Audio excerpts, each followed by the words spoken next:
ML साहब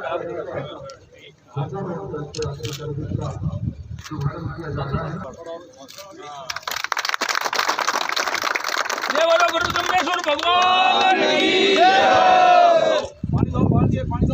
जय बोलो भीमाजी महाराज की जय बोलो वृक्षराज महाराज की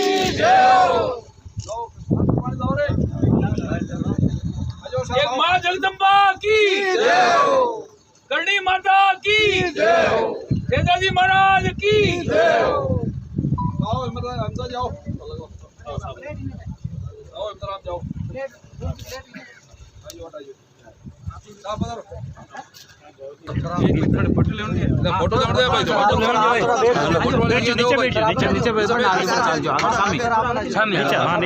नीचे बैठ जाओ हम बाहर लगा बाल्टी थोड़ी दूर रखो ना बाल्टी हल्की रख दो साहब थोड़ा सा करने दे दीजिए हां हां थोड़ा आने जाको आने पानी दो लो मिट्टी डालनी पड़ेगी ना पहले देख लो अच्छा इसमें खड्डा तो वो तो पहले थोड़ा सा पीछे खड्डो कर लो ज्यादा ज्यादा वाह बस बस बस खड़ो रह जाइए बस बस जाएगा रेत थोड़ा सा ऊंचा लग लो लो साहब डाले लो सेल्फी ले मैं तो फोटो का मारा था सेल्फी ले साहब थोड़ा सा आने दे दीजिए साबन ले जय बोलो वृक्षराज महाराज की जय बोलो गजानन भगवान की जय बोलो महापति महादेव की जय बोलो विष्णु भगवान की जय बोलो गुरु जम्बेश्वर भगवान की जय बोलो नागणीचा माता जी की जय बोलो करणी माता की जय बोलो पवन सुत हनुमान की इसमें मिट्टी डालनी पड़ेगी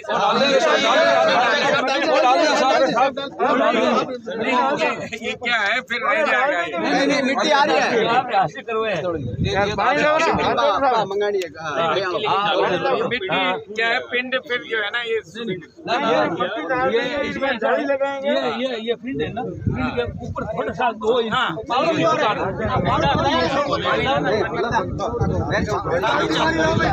नीचे हो गए पूरी करते हैं पानी लाओ और एक जाली लाओ भाई करी दो गाड़ी ले भाई मोटी गाड़ी लाओ मोटी गाड़ी ले सब से थोड़ा डंडा जो जाली करनो आगी जाली आगी एक मिनट छोड़ो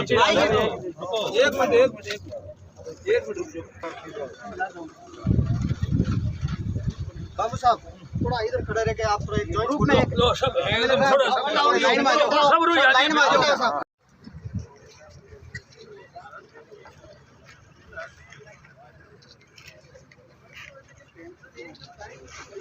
ये क्या साहब जम्बे जी ने यहाँ गायें चराई थी और यहाँ भगवान गुरु जम्बेश्वर ने गायें चराई थी और यही गौशाला बनी है प्रदीप जी बिल्कुल तो ये जो है यहाँ उनके पैर मंडे हुए हैं इनका नमस्कार कर लो और भीपा सर और भीमाजी महाराज की तपोभूमि पर आज मैं इस धरती माता को नमन करते हुए आज हमारे समारोह के जो अध्यक्ष हैं हमारे प्रिय और हमेशा उपलब्ध और एक महान विभूति जो हमारे नागौर विधानसभा के विधायक मोहन राम जी चौधरी और समारोह के मुख्य अतिथि राजस्थान सरकार के प्रधान मुख्य वन संरक्षक और मुख्य वन्य जीव प्रतिपालक पूरे जो राजस्थान में वन्य जीव के रखवाले एमएल मीणा साहब और मसाला बोर्ड भारत सरकार के सदस्य भोजराजी शाश्वत और उप वन संरक्षक जो नागौर वन मंडल के उप वन संरक्षक ज्ञानचंद जी मकवाना और हमारे जो इस जम्बेश्वर छात्री के जो महंत भक्ति स्वरूप जी महाराज साहब और हमारे जो गुरु जी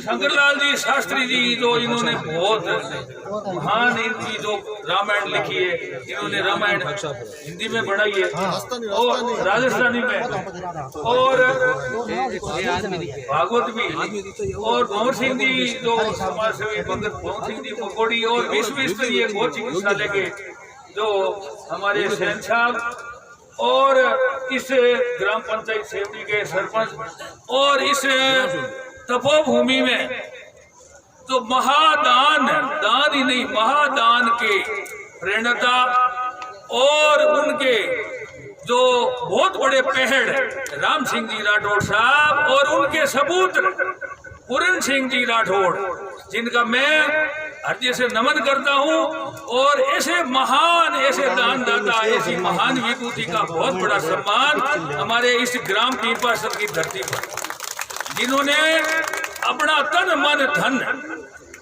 कोई आदमी तन से मदद करता है, कोई मन से करता है, कोई धन से करता है, तो इनके नागणेचा माता की कृपा से और गुरु जम्बेश्वर भगवान की कृपा से इनको खूब भगवान ने रिज़्क दिया, खूब धन दिया, खूब पैसे दिए, खूब सब कुछ। इस धरती पर जन्म लेकर के गुजरात में आनंद में जाकर के इन्होंने आनंद ही आनंद बरसा दिया। इस पीपलसर की धरती पर आनंद ही आनंद हो गया, गायों के लिए आनंद हो गया, आदमियों के लिए आनंद हो गया, गौशाला के लिए आनंद हो गया, ये पेड़ पौधे प्राणवायु ऑक्सीजन के लिए आनंद ही आनंद कर रहे हैं। आज तो ये योजना बनाई है, जो यहाँ पीपासर से लेकर के जो रूपनाथ जी के मंदिर तक 3 किलोमीटर जो पेड़ पौधे लगेंगे। अब बाकी बात तो महाराज साहब ने तो कही दी, महाराज ने जितना भी दान किया है इसका कोई अमूल्य पार ही नहीं है। बिल्कुल ही एक चीज है, देखो जननी जने सो ऐसा जन के दाता के सूर, नहीं तो रहिए बानड़ी पति कमाइए नूर। तो ऐसे वीर, ऐसे सपूत, ऐसे भामाशा, जिनका मैं परम पिता परमात्मा से इनके उज्जवल भविष्य की कामना करता हूँ। साथियों, जो हवा में बातें हम लोग नहीं करते बिल्कुल। आपको बता दूं थोड़ी छोटी सी बात।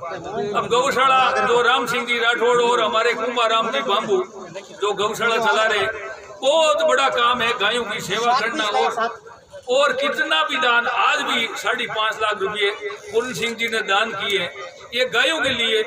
गाय एक मूक है, आदमी बोल करके सुना सकता है, आदमी की पीड़ा हर कोई सुन सकता है, आदमी के साथ अत्याचार होता है तो थाने में जाकर के मुकदमा कर सकता है, और आदमी की पुलिस भी सुन सकती है, तो आदमी की नेता भी सुन सकते हैं।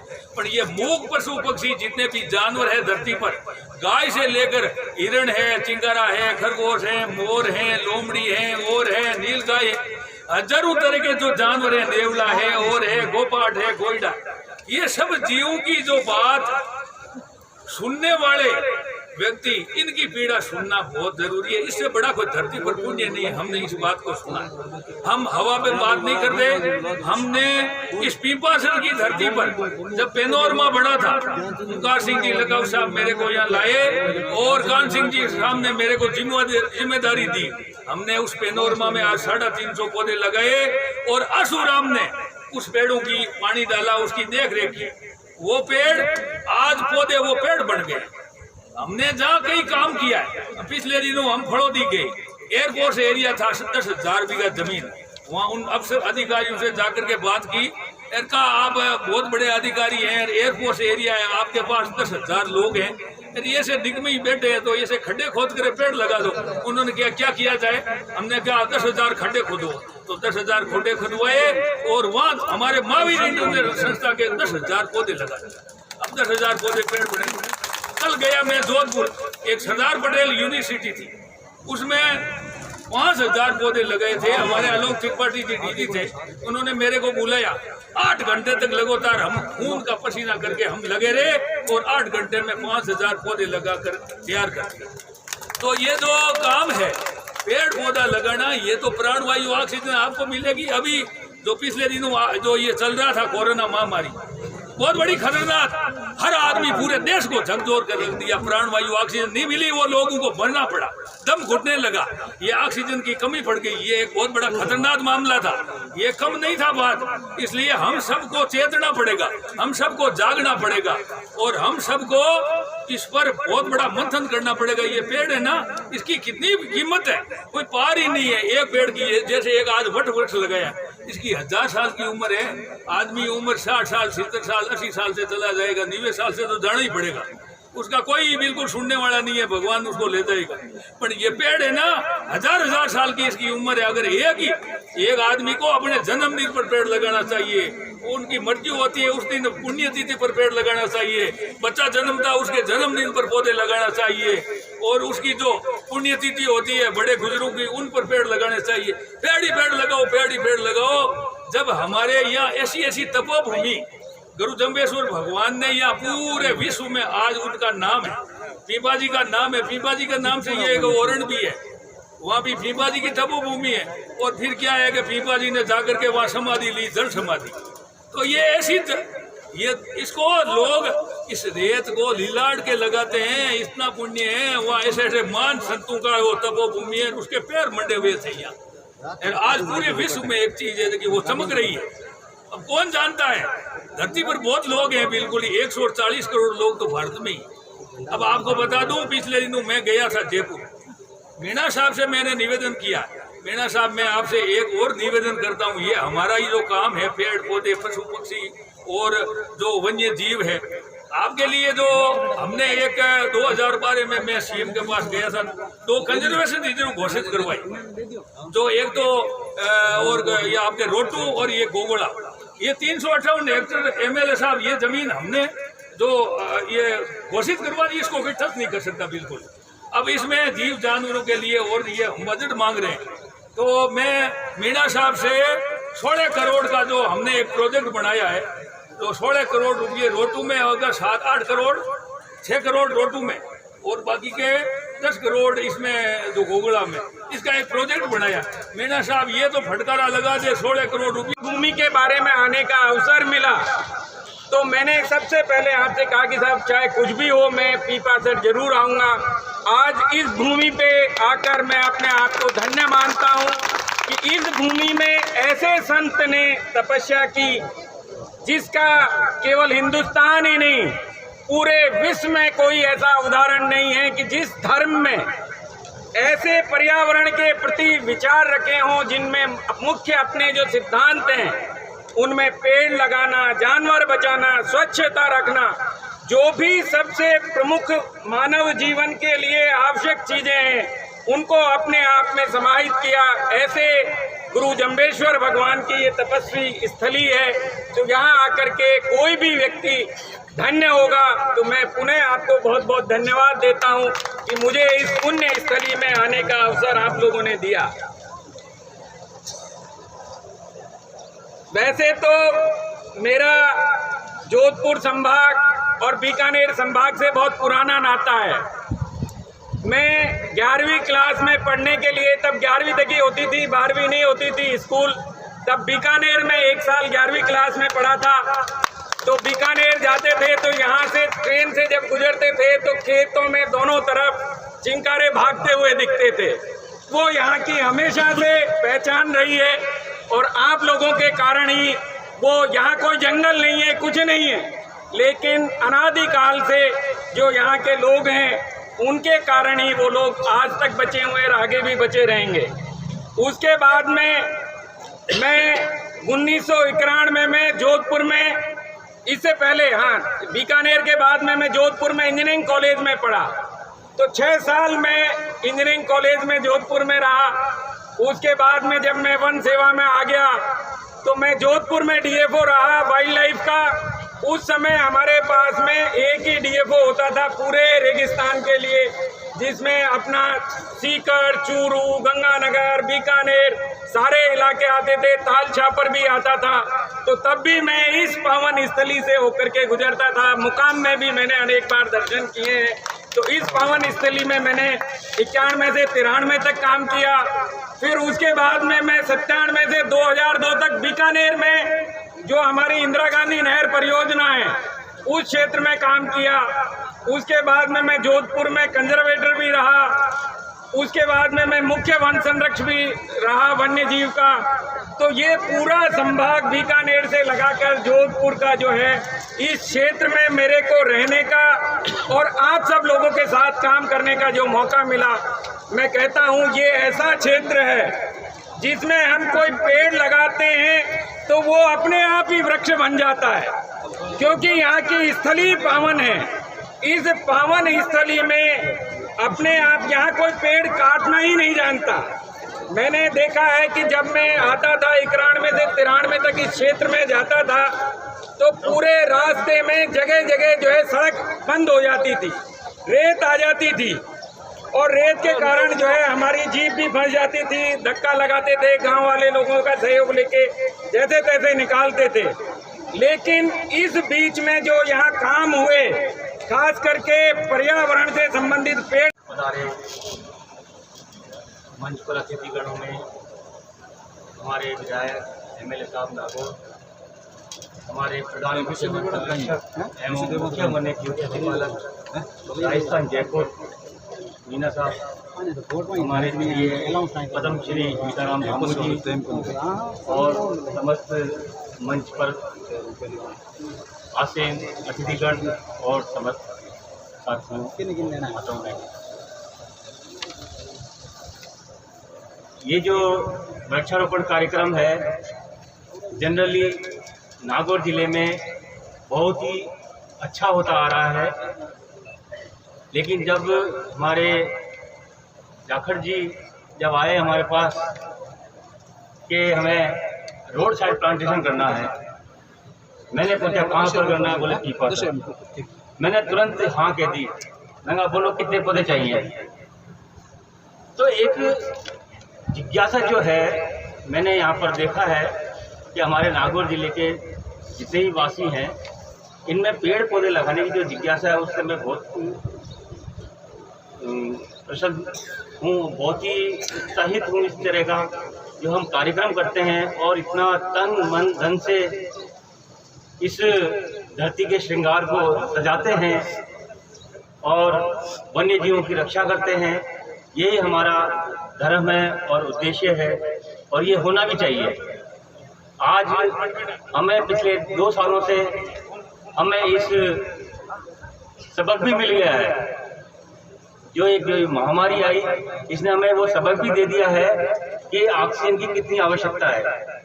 आज प्लांट चाहिए, सिलेंडर चाहिए, लेकिन एक चीज़ ये समझ में आना चाहिए कि उस प्लांट को चलाने के लिए, उस प्लांट से फिर सिलेंडर में ऑक्सीजन भरने के लिए भी तो ऑक्सीजन चाहिए, और वो ऑक्सीजन आएगी कहाँ से? आखिर ऑक्सीजन पेड़ पौधों से ही आएगी। तो हम जो पेड़ पौधे लगा रहे हैं एक तरह से हम, सरकार तो लगाती है लाखों रुपए खर्च करके प्लांट, ऑक्सीजन प्लांट, सिलेंडर, ये हम तो एक सिर्फ 5-10 रुपए का पौधा लेकर अगर पेड़ लगाते हैं, पेड़ बनाते हैं, तो हम ये सोचो हमने लाखों रुपए का एक प्लांट, ऑक्सीजन प्लांट बना लिया। बस यही एक हमारी सोच में बदलाव होना जरूरी है। और इस तरह के जो कार्यक्रम पौधारोपण के लिए होते हैं बहुत ही अच्छा लगता है। हमारे वन विभाग की तरफ से जितने भी हमारे पौधे नर्सरी में तैयार हैं बिल्कुल वेलकम है, आइए पेड़ लीजिए और लगाइए।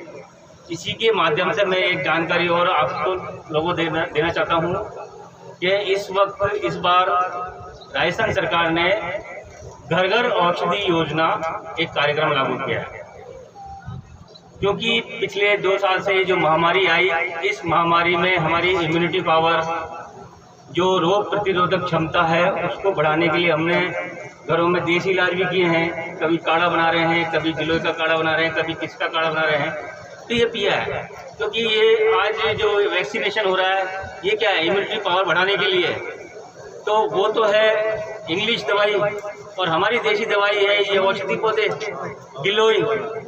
तो इस बार सरकार ने, हमारे वन विभाग और राजस्थान सरकार ने मिलकर इस योजना को एक अंत दिया है और इसको अगस्त से लागू होगा। और जो औषधीय पौधे हैं, 4 औषधीय पौधे, जिसमें गिलोय, अश्वगंधा, कालमेघ और तुलसी। ये 4 पौधे आपको फ्री में वितरण किए जाएंगे।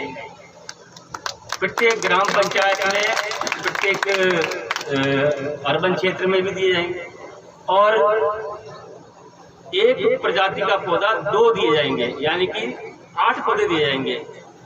ये हमारी पूरी योजना है। योजना क्रियान्वित हो गई है और इसका प्लान बन गया है। हमारे प्रशासन के साथ बैठक हो गई है, मीटिंग हो गई है। तो मेरा इसमें निवेदन यही है कि ये जब औषधि पौधे जब वितरण का कार्यक्रम चले अगस्त में, तो आगे से आगे आकर इस पौधों को जरूर ले जाइए और अपने घर, आंगन, गमले, जहाँ भी जगह मिले वहाँ जरूर लगाइए। और इस पौधे को लगाने के बाद उसकी रक्षा करते हुए उसको पौधा पेड़ भी बनाइए। और इसकी औषधीय गुण जो है वो आप अपने स्थानीय जो वैद्य जी होते हैं उनसे ही पूछ सकते हैं। बाकी तो हम उसमें बैग में पंपलेट है जो कागज़ का है, उसमें पूरा डिटेल जाएगा कि इसको कैसे लगाना है और कैसे उसको उपयोग में लेना है। तो ये सारी बातें हैं। ये इस तरह इस साल ये जो नई चला है सबके लिए बहुत अच्छा है, हमारे स्वास्थ्य के लिए और वातावरण के लिए। इसके लिए मैं बहुत बहुत धन्यवाद देना चाहूँगा कि आज 1000 पौधे लगाए हैं और मैं निवेदन यही करूँगा कि इसको पौधे जो लगा रहे हैं ये ज़रूर 1000 ही पेड़ दिखें आगे जाकर। Thank you. भारत के अंदर जिस हिसाब से उसको मान करके जो काम किए थे, ये जो मोहनलाल जी लगे हुए और लगे हुए, सरकार लगी, केंद्र सरकार लगी है, यहाँ तक कि अब आपने देखा कुछ लोगों को इनको सम्मानित किया वन संबंधित लोगों को। उसमें सबसे बड़ी बात ये थी कि भारत के प्रधानमंत्री ने अभी अभी घोषणा की 5 जून हमारा जो है पर्यावरण का है, 5 जून है।